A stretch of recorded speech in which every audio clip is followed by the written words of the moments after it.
Hey guys, this is just a memo, a note to the one I did on the Revelation reasons for Lazarus and the rich man being told. And I said that I before thought it was a literal story, but it was lumped in with like a bunch of parables right in the middle of them. And then that verse said he spoke to them only in parables. He never spoke to crowds without them being a parable. So I don't understand why the three before parables, like the rich man, the prodigal son, and the losing the coin and all that. And then he goes on with a couple more parables right after this story. Why would this one be literal and the rest aren't? But the point of the video was not to dispute that Lazarus and the rich man had any truth in it. That wasn't my point. My point was to show the reason he was giving the story, and that was to dispute or refute that the rich were more favored or blessed of God.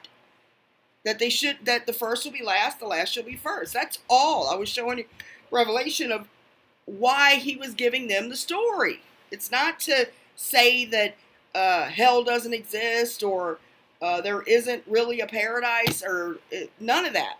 Matter of fact, my opinion is that paradise was in the heart of the earth at the time. And then once Jesus died and rose again, we see the graves of the Old Testament saints were opened up and they were seen walking around Jerusalem by a bunch of people. And I believe at Jesus' resurrection, heaven was then opened. Now, I don't know if paradise was moved to heaven or they were just allowed into heaven. I don't know that. Nobody can know. But I believe that's how Prophet Samuel was conjured by the witch of Endor. It really was him. Now, you don't have to agree with me on this. It's okay. Some people think it was a familiar spirit. But I think because the witch was kind of surprised, like, oh, it's Prophet Samuel. You must be the king. You put us all to death. Because I think she was going to bring up a familiar spirit to pretend to be whoever he called. So when the real Samuel showed up, she freaked out. And so he came up from paradise, which was in the earth. Another reason I believe that that part is literal is because Jesus was in the heart of the earth for 3 days and 3 nights. It says he preached to the spirits in prison. I believe that was who were sometime disobedient in the time of Noah. I think that's the fallen angels bound in Tartarus. No human being is in Tartarus to get the keys, to proclaim his victory, get the keys to hell, death, and the grave. So I'm not telling you, I didn't do the video to say there's no truth in the parable.